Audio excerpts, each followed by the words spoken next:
it's time for me to do something different in my career. I got to a certain spot, get my resume all ready to go, and it's been ready for several months, but I haven't gone the next step because I need to do some more work to do that. But why haven't I done that? Because it's been comfortable, the current position. And I've been procrastinating. I'm missing out on what God got for me because I'm comfortable where I'm at.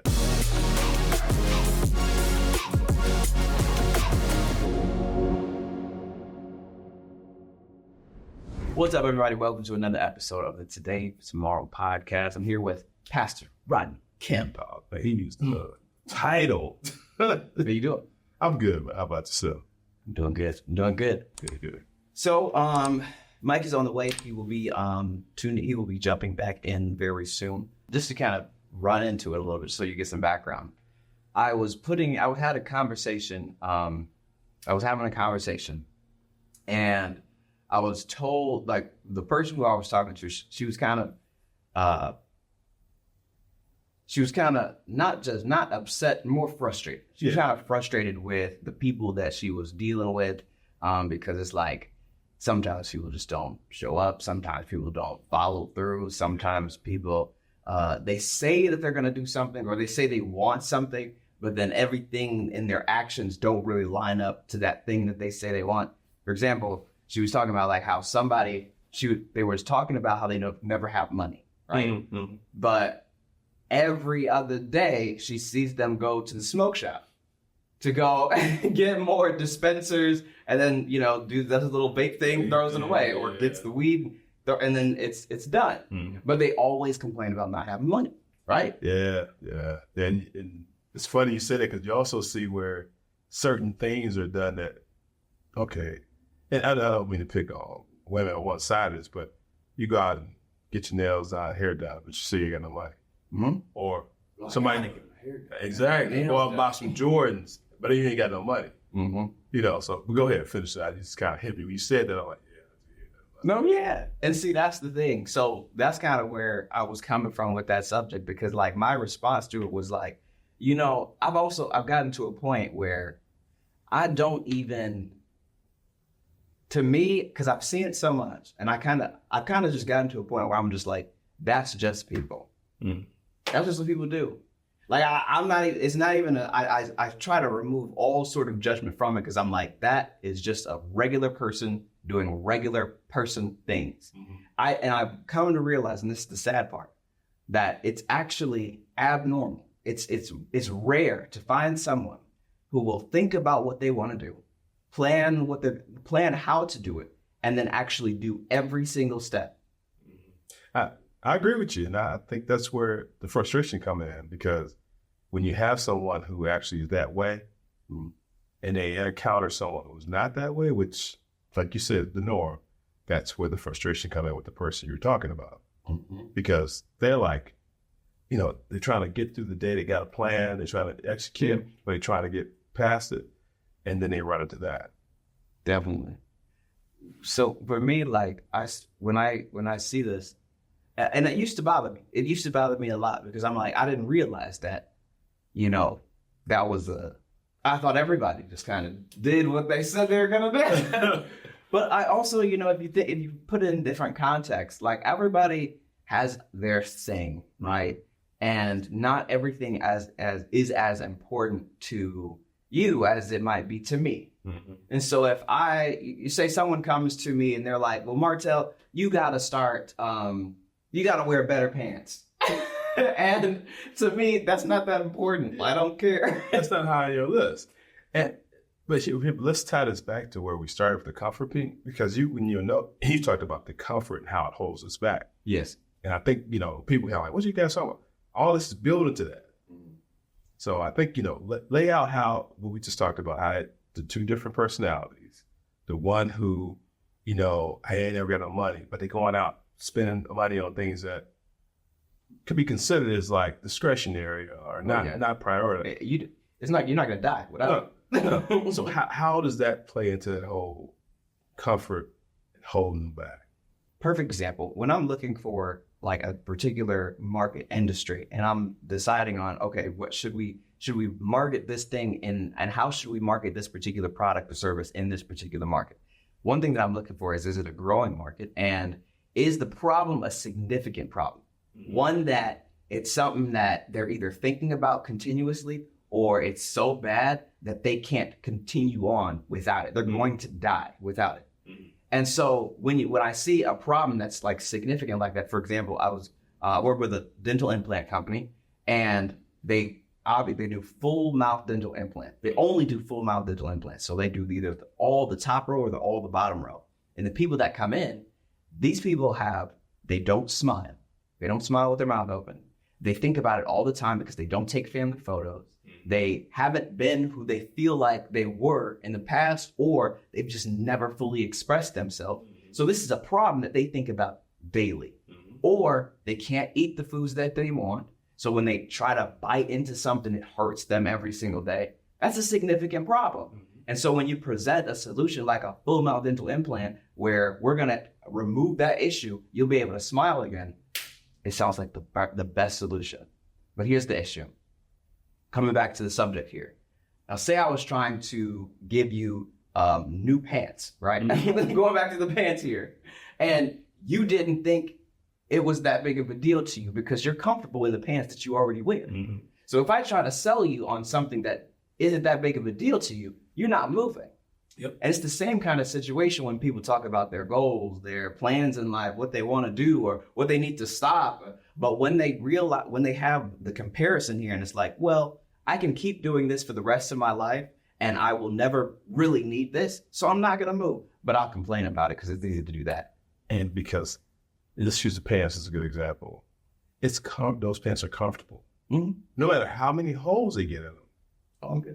They're comfortable. So you become blinded by the comfort. Yeah. Even with talking about the denture, the teeth example. People become comfortable in that situation. Yeah. And in a lot of ways, and we're gonna probably hit on this too, that comfort keeps you from saying, hey, I can actually do better.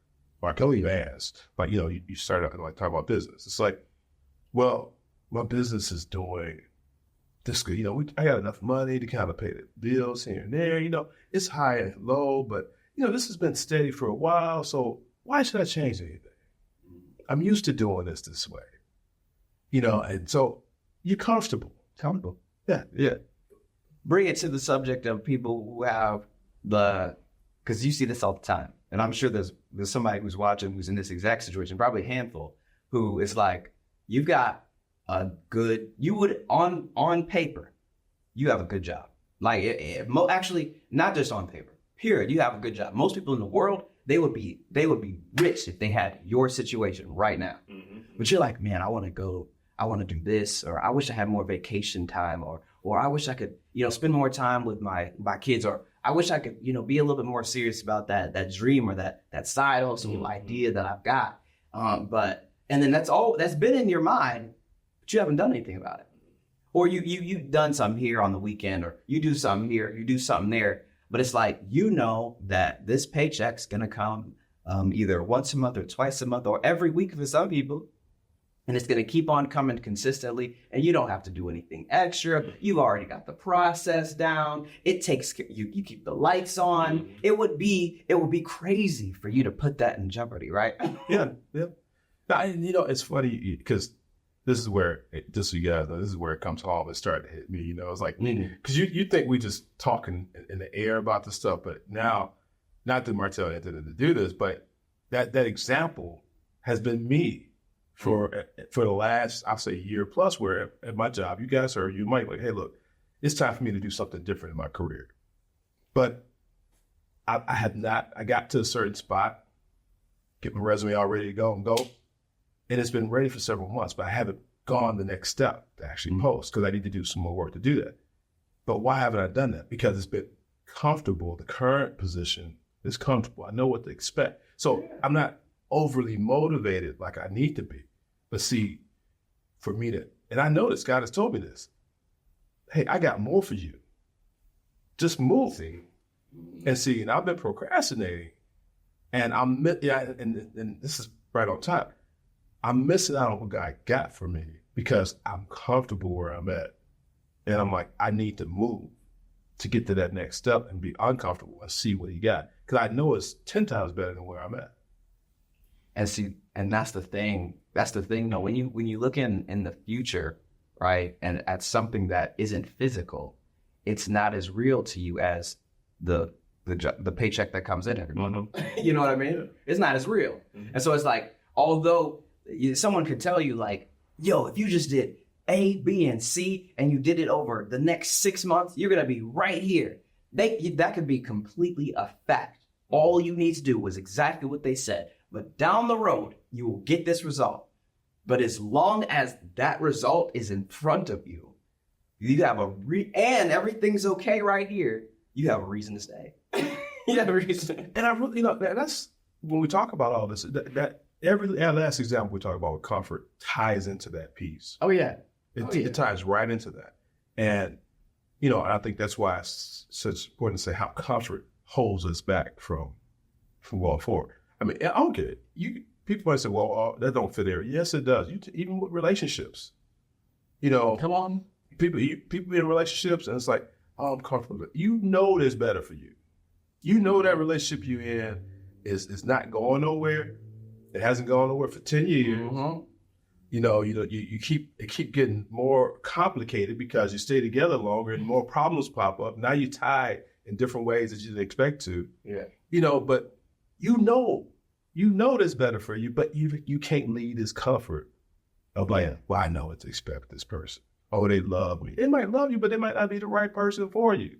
It's a dangerous situation too, because I think you bring up something else, because like there's the comfort aspect of it, but there's also like the fear of moving, the fear of, oh, well, what if I do separate from this and I don't find something else?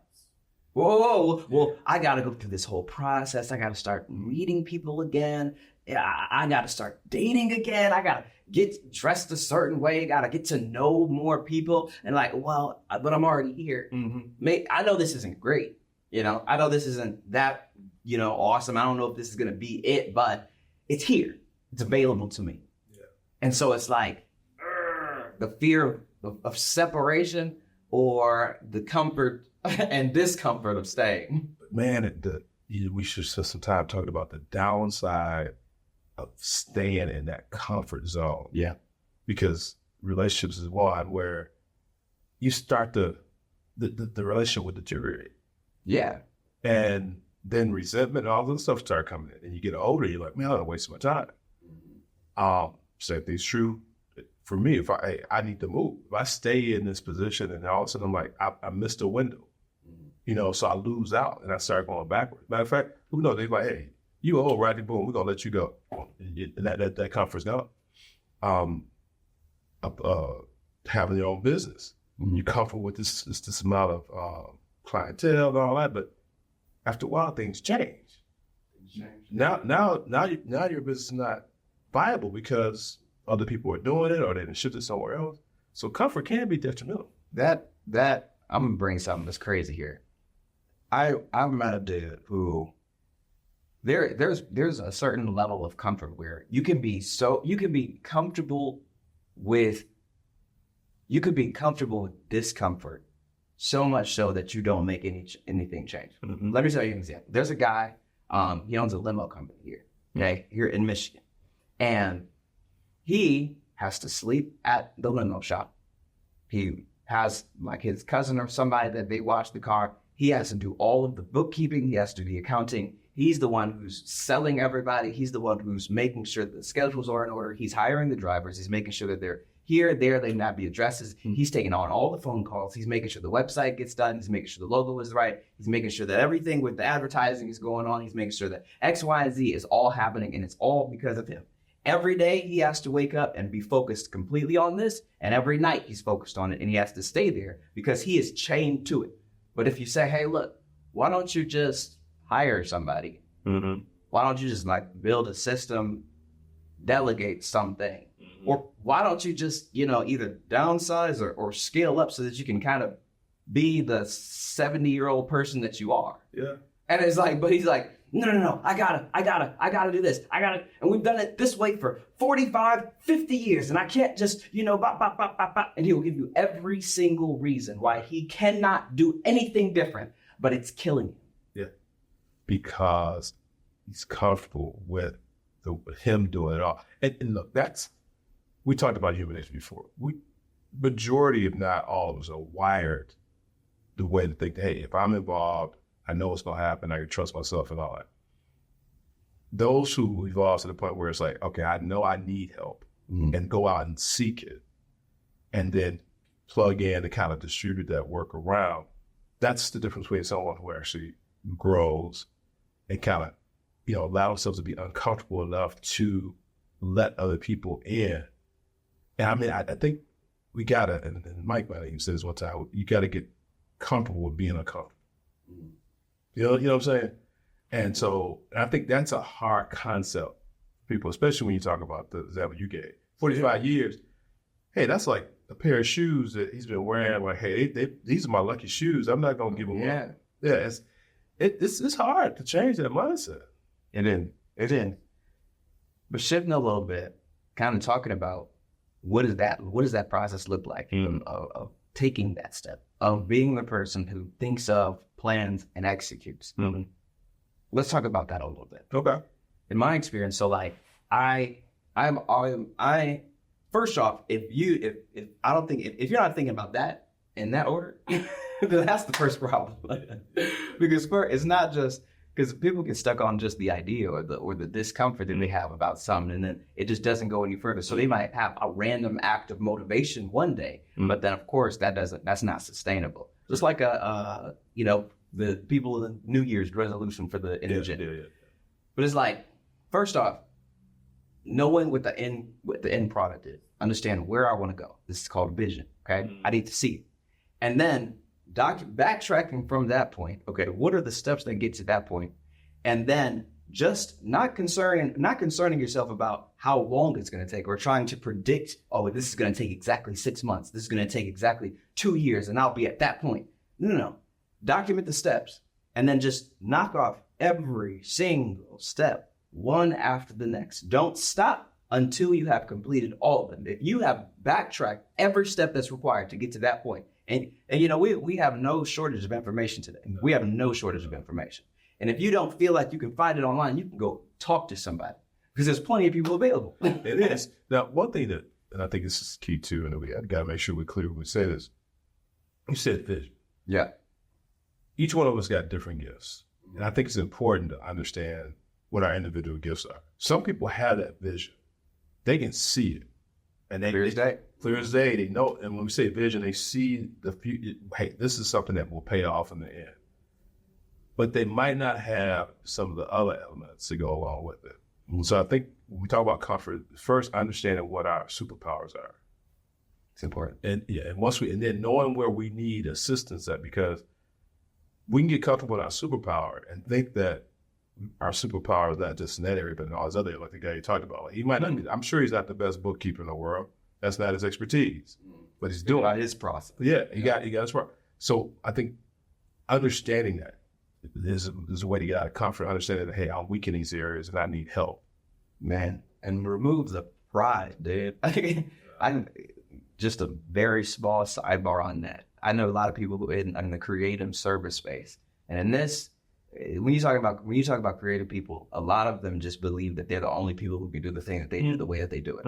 It's oftentimes that situation, which makes it so difficult for them to grow, because they don't want to get delegating anything, because they feel like nobody else is going to produce it better than me. Nobody's going to produce for my clients the way that I do it. Yep. But it's like, the reality is it's a business. You have a product that you're trying to sell. You have a service that you're trying to sell. And there are people in the world who can do it better than you. If you don't believe that, you have an issue. Yes, you do. Yes, you do. And you might not be able to hire the greatest, but you can take a part of the process. I'm sure there's so many steps involved in actually producing the thing that you do that you can take off a piece and have this person do that, this person do that, have them deliver it to here, and then you put together this part. You just saved about 3 hours of your day every week. Seriously. Yeah. And so it's like, just that simple thing you can figure out, but it takes getting out of your comfort zone. It does. I mean, and we keep saying this, it is not something that's easy to do. Right? But interesting enough, when you look at kids growing up, a lot of times they're risk takers, right? They'll go out. They haven't developed a comfort zone yet because they haven't done things enough to repeat. So things have always changing for them. And I bring it up to say that, we got to make sure we put ourselves in an environment where, you're around change agents, right? I need to be around people who are doing different things to open my mind up. Oh, yeah. Because if I'm around the same individuals who are helping to make things comfortable for me, and they're not bad people, it's just the point that they're not going to challenge you to get out of your comfort zone. So I need to be around individuals, or we need to be around individuals who are doing something different. And that's why, when you see conferences, you see these different things, you want to go around some people who are doing some things so you can kind of understand, okay, how did you do that? What you're doing is what I like to do. So how did you do it? And then they start talking. It's like, it requires you to do something different. Yeah. It's almost like shocking your body. Have you ever gotten, somebody together and you had to move a car? We say move a car, push a car? Push a car. Yeah. Right. Yeah. At the beginning. I thought you told listen to the car. I'm like, no, I don't know the car. I'm like, go. But that or deadlifting, but it's like when you're about to move a car, that most of the work is up front. It takes a certain amount of momentum before that baby just starts rolling. Yeah. And it's the same kind of thing when you're comfortable. It takes more to actually get out of the comfort zone before you actually start rolling. Because when you start moving, it's easier to keep going. That's good. That's good analogy. Yeah, I like that because you're right. And also, sometimes you can't move it by yourself. I'm just thinking about when we haven't had these type of winners before, but when people would get stuck in a stuff, growing in Chicago, same thing here in Detroit. Martell, before you were born, this is in the 80s, we had a lot of stores, but you were always like helping people push their car out until you point. Everybody get on the car. Come on. Same time. Same time. 1, 2, 3. Boom. Let's go. And like you said, once you get it going, the car go on about its business. But every once in a while, you get individuals who are in the car, you try to get unstuck. And you tell them, hey, once you start moving, don't stop. You get them moving, then they stop and get stuck again. And do the same thing. And that's the same thing with comfort. You get people where they get going, you get them moving, and let me stop. Let me rely back on what I used to do. Yes, you get stuck in that same hole again. And so that's why I think it's so important to constantly be around people who are challenging you to get, and bring people around you to help you grow. That's the other part too. I think you see all the time, like corporate America outside, where you got yes people around them. And it's like, well, we're losing because nobody's telling you that this is not working. You got a management team of people who are only agreeing with you all the time. Yeah. It's the most frustrating thing to see. Yeah, it don't work, but it's true in everything. It's the same thing. Going back, let's flip to relationships again. Mm-hmm. If you're in a situation, you got friends around you that are giving you bad advice, your relationship not gonna get better. Oh man, stop. Yeah, that's not gonna get better. It's like they telling you to do stuff that's, oh yeah, man, she wrong. You need to go up there, put your foot down, and all that. You mean Tina went back with Shaquan? She just left him. She said he was horrible. But then they get the same advice, stay in. It's hard finding a good person out here. You need to work with what you got. Let me. Don't pick up that phone. Put the phone down, Tina. No, you got to get around the right people because they will give you the right advice, and then you will do the right thing. You can make it work, but you got to be around the right people to help make it work. And that's what anything can do. Because they help. They help with that momentum. They help with that push. There you go, that momentum push. That push. You need the right push. You need the right push. Yeah. You have to have the right push. And that's why it's like, we talked about the New Year's resolutions. Mm-hmm. That is it's a fresh year. Mm-hmm. I got, I can get this membership. I'm going to start different this time. So in our minds, there's a significant change, which then gives you the motivation to say, all right, this is different. The context is different. It's a new me. It's a new year. I'm going after it. But make it sustainable. That's when you need the team. Because when I had a consistent workout partner, I was consistently working out. Oh yeah. Because if you look at the other dude and the other dude said, you didn't hit the gym today. Mm-hmm. Now you sound crazy. Yep. You ain't hit the gym. Yep. Wait a minute. Hey, I know we get to that point, and this was getting good, but we need to probably this how we're gonna close this out. I would say, I would just I love practicality. One thing that bothers me about going to church, I've been going to church for a long time, okay? But one thing that bothered me about church is that you hear the most preachiest preaching on the planet, and then he would never give you something that you could do today, okay? So to not be like that, these are the steps that I would say, okay? If you are in a position where you feel like there is something that let's say you know it in the back of your mind you should do, that might be a better option and it puts you in a better position than the position that you are in right now, and you just kind of been putting it off, or you've done this here, but it takes months. You haven't made any significant progress on this thing in half a year, okay? These are the steps that I would take. I would make sure that vision is very much clear. And then, of course, like I was saying, I would figure out, okay, what are all of the steps? You might already have. Put all of the steps, but write them down. Write them down somewhere that is visible to you. Something where that you can, like I've got them on my phone. So every time I open my phone, it's literally at the top of it. Like I cannot get away from the steps that I need to take. And if one step's been sitting there for too long, I know that every day I need to just push this thing. I need to move it. But document and make sure it's visible to you, okay? The vision and all of the steps. And don't beat yourself up about the timeline of it. Don't say, I need to have this thing done by this year. I need to be making this amount of money. That's a result, but results only come because of actions. So focus on the actions. And then I would say, make sure that every day you do something. So you don't have to completely wipe out the list. Do something that moves the needle on any of the next objective on your list.